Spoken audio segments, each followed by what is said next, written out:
Welcome along, fellow time travelers and strange historians. This time around, we're going to talk about George Harrison's spiritual journey. This is part 1 of the series. You're going to see some really cool snaps, some of which you may have never seen before.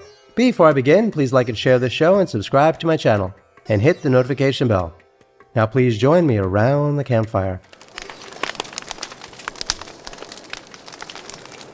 As you know, George Harrison was a member of the British rock band The Beatles, and he developed a deep interest in Hinduism and embarked on a significant spiritual journey beginning in the 1960s.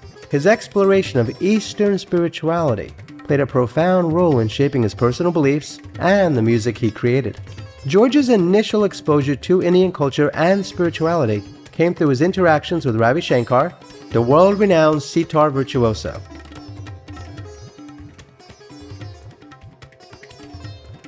In 1965, during the filming of the Beatles' second film, Harrison discovered the sitar, and he expressed a keen interest in learning to play it.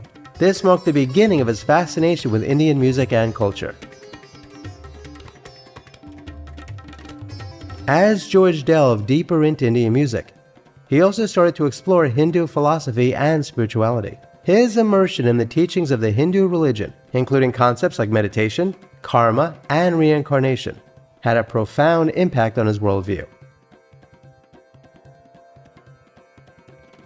He began reading books on Hinduism and Indian spirituality, such as Autobiography of a Yogi, which had a significant influence on him.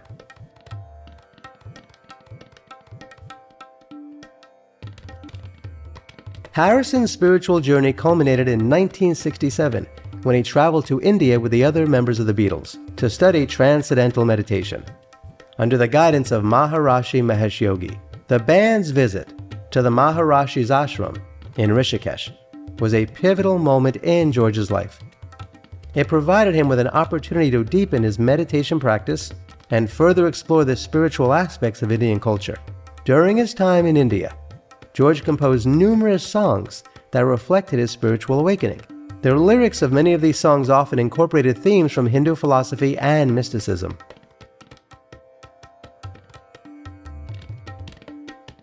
George's interest in Hinduism and spirituality continued to grow even after the Beatles' breakup in 1970.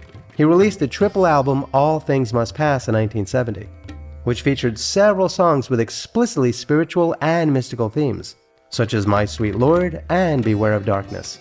In fact, My Sweet Lord became a massive hit and showcased George's devotion to the Hindu god Krishna. The song's lyrics combine elements of both Christian and Hindu spirituality, reflecting George's belief in the universality of spiritual truth.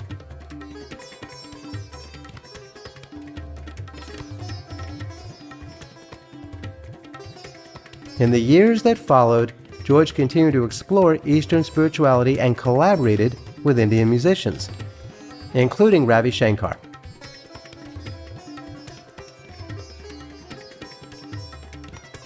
He also organized the Concert for Bangladesh in 1971, which was a star-studded event that raised funds for refugees and highlighted his commitment to humanitarian causes.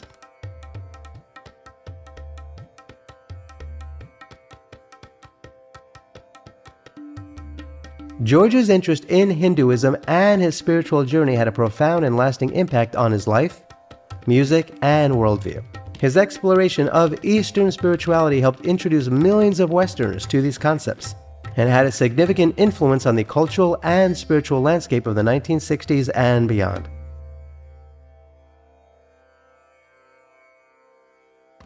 Thank you for joining me for part 1 on this series exploring George Harrison's spirituality. Kindly remember to like, share, and subscribe, and hit the notification bell, because there will be more videos like this one, and I hope you'll check those out too. Please check out the links below to learn how to support my research and productions.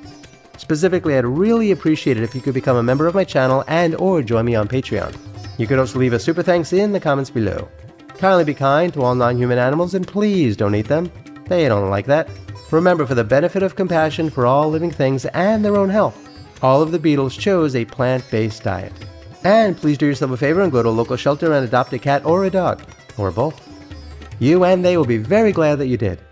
Until next time, I wish you safe travels on all your journeys.